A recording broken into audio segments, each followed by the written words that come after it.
The night was heavy with smoke from the predator war campfires. The males had returned from the hunt, their claws dripping red, their eyes blazing with the victory of the kill. The tribe gathered in a wide circle, their shadows cast long by the firelight, as the chieftain strode forward with the carcass of a slain beast slung across his shoulders. The camp sang of strength, of dominance, of blood spilled as proof of worth. In the center of the gathering, a new cry pierced the air. It was not the roar of triumph, nor the shriek of prey. It was thin, brittle, almost fragile. The chieftain's mate had birthed a cub. The males turned their heads and snarled low, their voices murmuring in disdain. The cub was larger than most, yet its chest rose and fell weakly, its cry rasping like embers dying in ash. It struggled to move, its limbs trembled, and its eyes, though glowing faint with the mark of its line, were half shut. One of the hunters barked a laugh, and said in a voice dripping with scorn, "That is the son of Koroth, the war chief, the blood of 100 victories. He cannot even cry." Another spat into the dirt and said, "A curse has entered our line." The elders nodded grimly and raised their hands in silent judgment. A cub that could not roar at birth would never rise to hunt. Their law was simple and ancient. The weak must be cast aside for the clan to endure. Koroth himself stood towering, his shoulders broad, as stone his arms corded with scars of conquest. He looked down upon the frail cub, and his expression was not of pride, but of shame. He raised his voice so that the circle heard. "This child is not of my blood. His spirit is broken. He will not hunt, he will not fight, he will not live." The warriors shouted their approval. Some jeered and named the cub Ash Breath for the sound of his first cry, like smoke rising from coals. The name echoed with laughter around the fire, and already the cub was nothing more than a mockery to them. The sentence was declared by the eldest male, his voice sharp as a blade. "The cub shall be taken to the wastelands beyond the ridge. There he will be left to the dust where the sky burns and the beasts feed on carrion. The weak shall pass and the strong shall endure. That is the way of the clan." The circle broke with growls of satisfaction, and the warriors returned to their meat and fire as if the matter were closed. The cub was carried from the camp by one of the younger hunters. He climbed the ridge, his grip rough, his eyes cold. The night wind bit hard, and the sands hissed across the barren stones.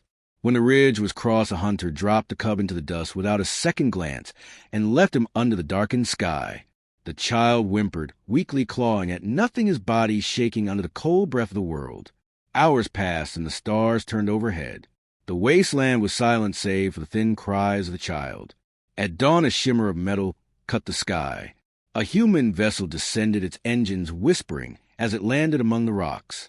The hatch opened, and Captain Elias Ward stepped out, his boots sinking into the dust. He was tall, broad-shouldered, his face carved with years of command and the weight of choices made.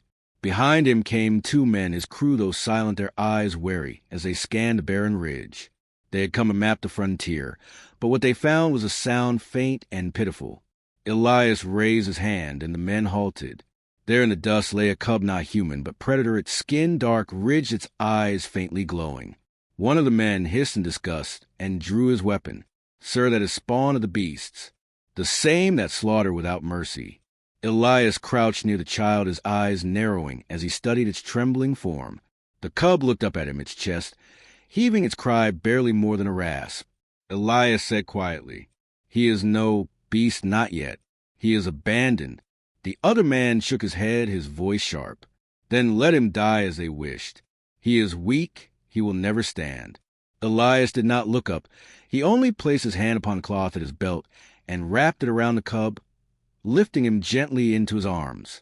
His voice was firm when he spoke. "Weakness does not decide worth. What he becomes will." The men exchanged uneasy looks, but none dared challenge their captain. The cub stirred in the folds of the fabric, his tiny claws clinging to Elias' chest. The faint glow of his eyes fixed upon the human face above him. Elias felt the weight of that gaze.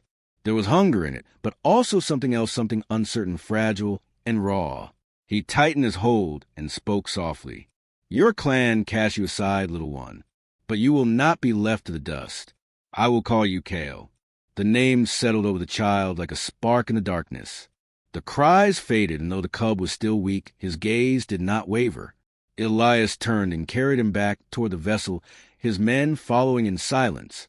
The sun rose behind the ridge, painting the sky with fire, as the predator cub left a wasteland in the arms of a human.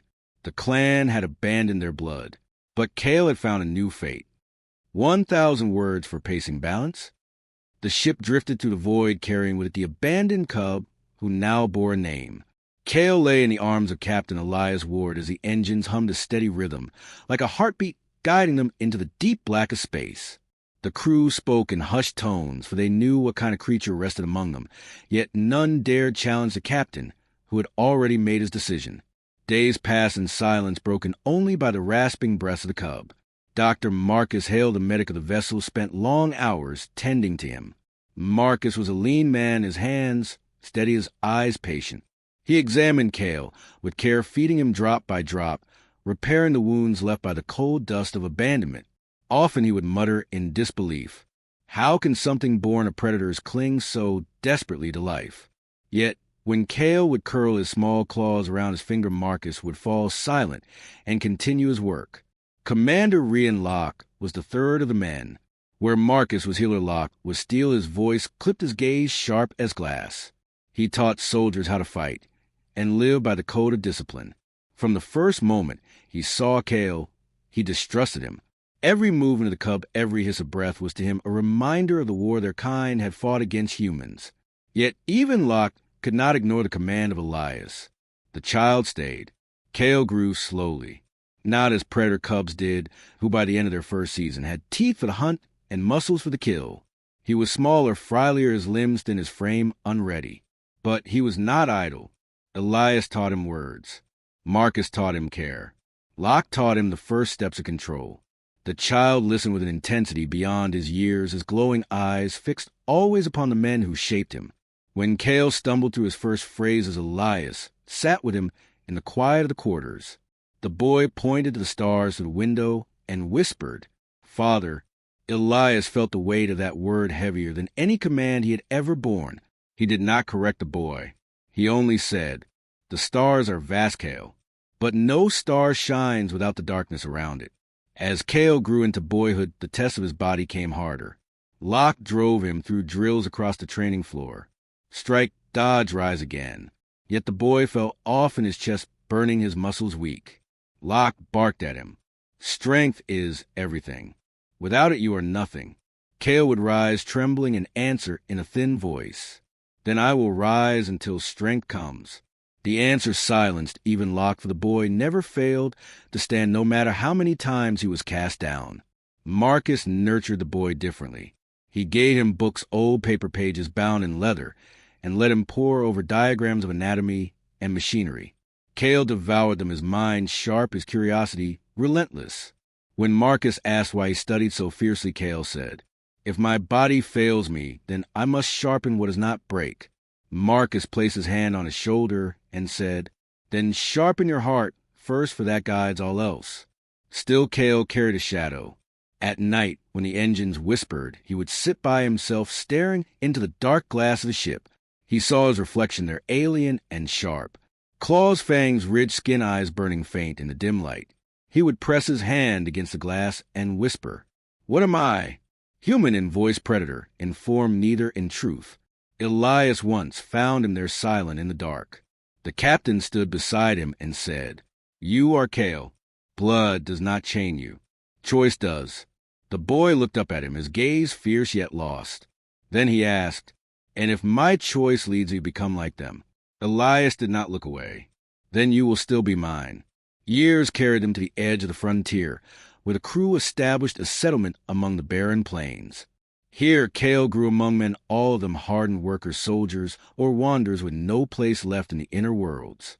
They too looked upon the boy with wary eyes, for his fangs were sharp, and his form carried the shadow of the predators who had once hunted their kind. Yet in time his presence became less feared and more accepted, for he labored beside them. He studied their ways, and he saved them when danger came. The first true test came when raiders descended upon the colony. Their machines screamed through the dust, and their weapons tore the ground as they sought to claim the supplies stored within the human camp. The men rallied with rifles and steel. Locke commanded the defense with precision, and Elias took to the front with unyielding resolve. Marcus remained behind, tending the wounded as battle raged. Kale, though still young, refused to remain hidden. He seized a blade longer than his arm and followed Locke into the fray. He was not strong enough to face them in direct combat. When one raider swung at him, Kale was hurled aside, his chest burning with the force. But he rose. He always rose. He learned to use the field itself to his favor, luring his foes into traps improvised with the rubble and machinery. He struck where they were weakest and withdrew before they could crush him. His cunning turned the tide in one corner of the battle, and his actions saved Marcus when raiders breached the line of defense near the medic station. When the dust settled, the raiders fled into the wastes, leaving behind their dead and broken steel. The men of the colony whispered the strange child who had fought like a predator, yet fought like a man. That night, Kale sat by the fire, his blade resting at his side, his body scarred from the fight. He turned to Elias and asked, "Will I ever be strong like them?" His voice carried the weight of doubt and longing. Elias looked at him and answered, "Stronger, because you will carry both worlds inside you." Kale lowered his gaze, and for the first time in his short life, a faint smile touched his lips. The firelight danced in his eyes, and though his frame was still thin, there was a resolve within him that no one could deny. Yet the shadow of his origin lingered. For though Kale had earned the respect of his human fathers, though he had proven himself in the crucible of battle, he still carried within him the blood of the predators who had cast him aside. And somewhere beyond the frontier in the darkness of space, his clan still thrived, their laws unbroken, their strength unquestioned. Kale did not yet know that the day would come when the blood he tried to escape would come searching for him. But the men who raised him could feel it in their bones. The past was not done with him. Not yet. The colony had grown in the years that followed the raid. Walls of steel and stone rose from the dust, and men carved out a life at the edge of the frontier. Kale walked among them taller, now his frame still lean, but hardened, his eyes sharper, his movements steady with the weight of discipline. He had become both part of them and apart from them, for though he labored beside them, though he fought for them, he still bore the ridged skin, the claws, and the eyes that glowed faint in the dark. The men of the colony respected him, yet many whispered when he passed, calling him Shadow Son or half-breed. Kale heard their whispers, but he answered them with silence. He had long since learned that words carried little weight compared to deeds. Captain Elias War remained the anchor of the colony. His voice guided the men, his judgment carried weight none could contest. Marcus Hale had become more than healer. He had become the quiet soul who held broken men together when grief or pain threatened to tear them apart. Rhea and Locke drilled the guards with iron discipline, shaping them into a defense that no raider dared test again. Together they stood as the pillars of the settlement, and Kale stood with them a son, not by blood, but by bond. Yet peace was never more than a thin skin stretched over the bones of the frontier. One night, as the moons burned pale above the horizon, the silence was torn by a shriek of engines that did not belong to raiders. The ground trembled as shapes cut through the clouds, black and vast. Predator warships descended, their hulls bristling with weapons, their symbols carved deep into steel. The men of the colony froze in fear, for they knew these were not scavengers, but the true clans of the predators who had once waged endless war against humanity. Their shadows fell over the walls, and all who looked upon them remembered the stories of slaughter and conquest. Elias called the men to arms, his voice calm, yet heavy with the knowledge of what approached. Locke ordered the defenses manned and rifles distributed. Marcus moved swiftly to prepare the infirmary, though his eyes lingered on Kale with silent worry, for he more than any other knew what this arrival would mean for the boy. Kale stood upon the walls as the ships descended. His chest tightened, his breath came slow and heavy. He knew those symbols etched in black metal.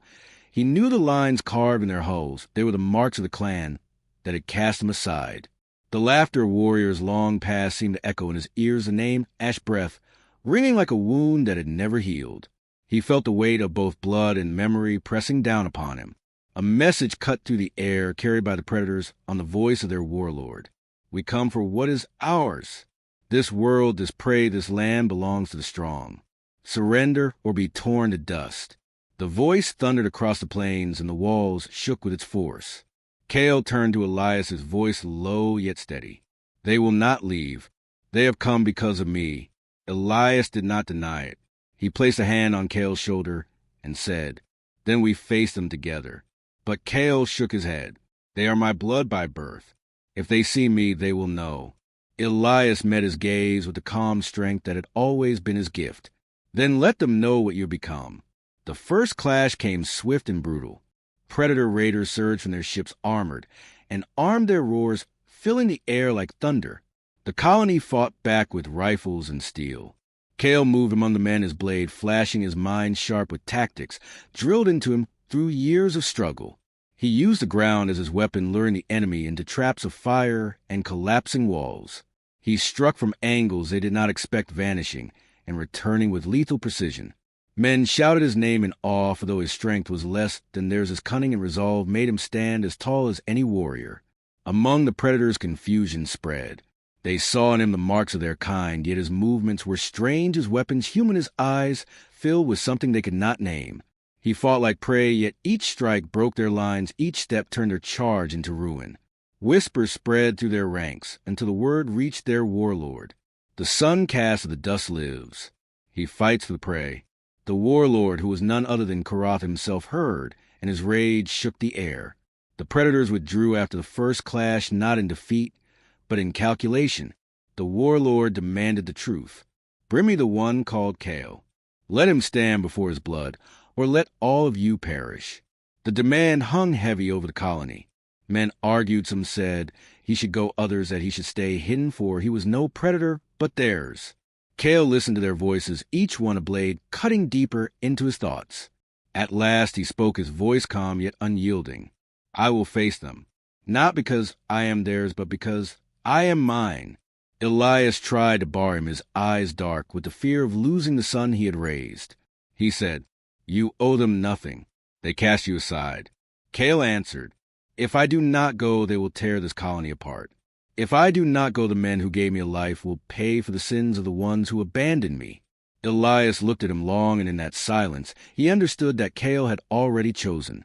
He drew him close, his hand gripping the boy he had raised as though to anchor him to the world. No matter the outcome, you are my son. Kale breathed steady, though his chest ached with the weight of the moment. Then I will fight, not as predator, not as human, but as Kale. The next dawn the predators assembled outside the colony, their ranks vast, their armor glinting under the rising sun.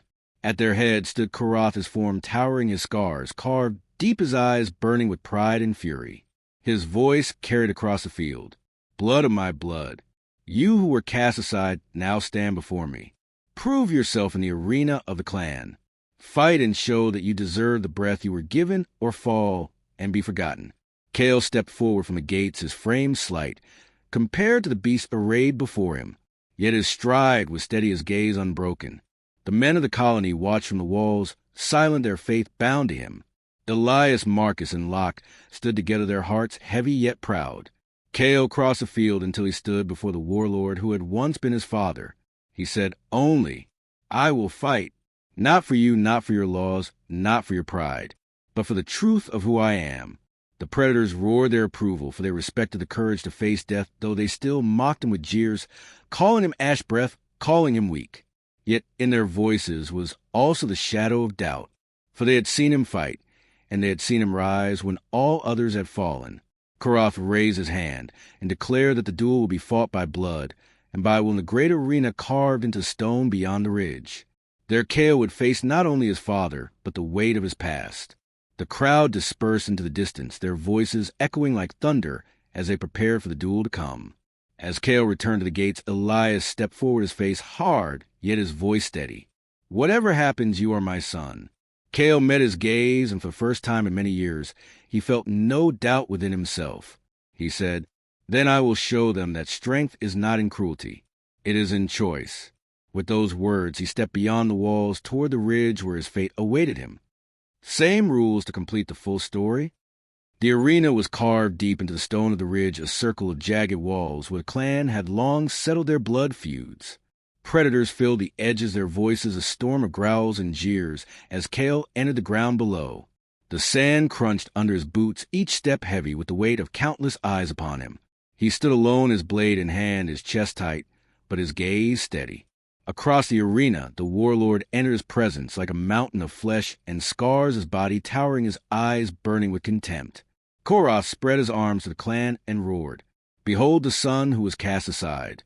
Behold the weakling who breathes because prey sheltered him. Today he stands before us. Today his blood will end. The predators roared their approval, their fists striking the stone, their voices echoing in the sky. Kale lifted his chin and answered his voice, carrying no fin against their thunder. I am not your son. You cast me to the dust. You named me Ash Breath, but I am Kale. The murmurs shifted, unease rippling through the crowd, though the jeers still rumbled like distant thunder. Koroth advanced his steps, shaking the ground, his weapon a great axe carved from steel and bone. He sneered, I will crush you and show them that mercy breeds only weakness. Kale raised his blade, his hands steady, though the weight of it dragged against his thin arms. He said, You will see what your mercy created. The clash began with a roar.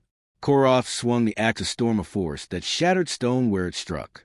Kale leapt aside, rolling across the sand, rising with grit in his mouth and blood on his lip. Again the axe came down, and again he moved just beyond its reach. He could not meet strength with strength, he knew this. His only path was to endure to wait to strike, where the giant left himself open. Blows fell like thunder, each one a reminder of what he was not. His arms burned, his breath tore at his chest, yet he did not yield. Every lesson echoed in his mind, Locke drilling him with endless repetition. Strike only when the strike counts. Marcus teaching him patience and precision. Elias telling him choice makes strength, not blood. Each memory flared with every heartbeat, carrying him through the storm. Koroth bellowed, Stand and fight, coward. Kale spat blood and answered, I fight still. The warlord charged his strikes, wild with fury, his power shaking the ground.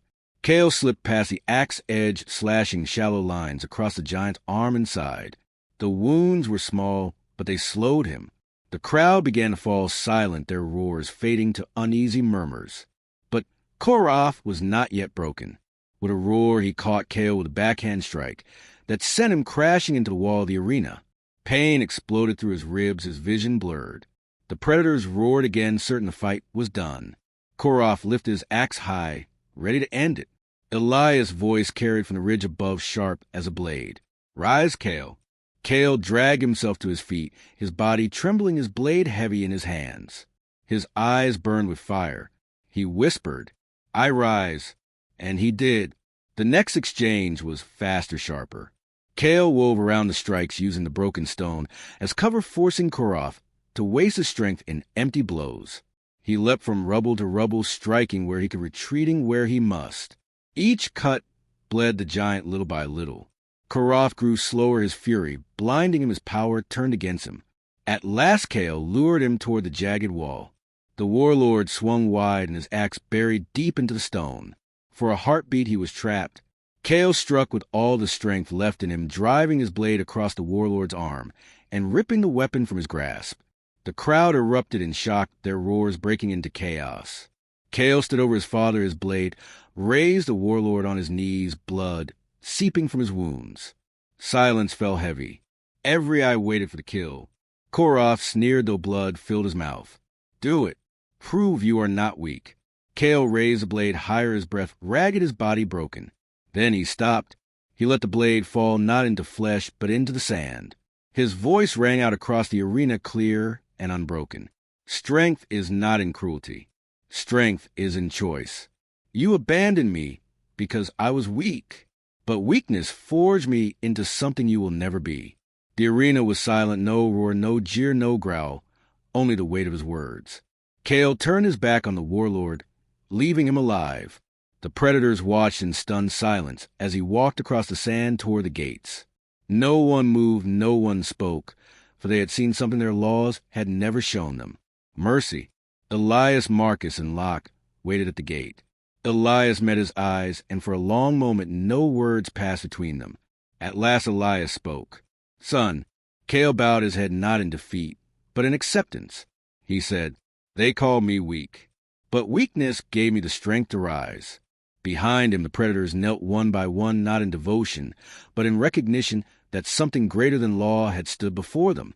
Koroth himself bowed his head, though rage still burned in his chest, for he knew that though he lived, his rule had ended. The clan had seen another way, and they would never forget it.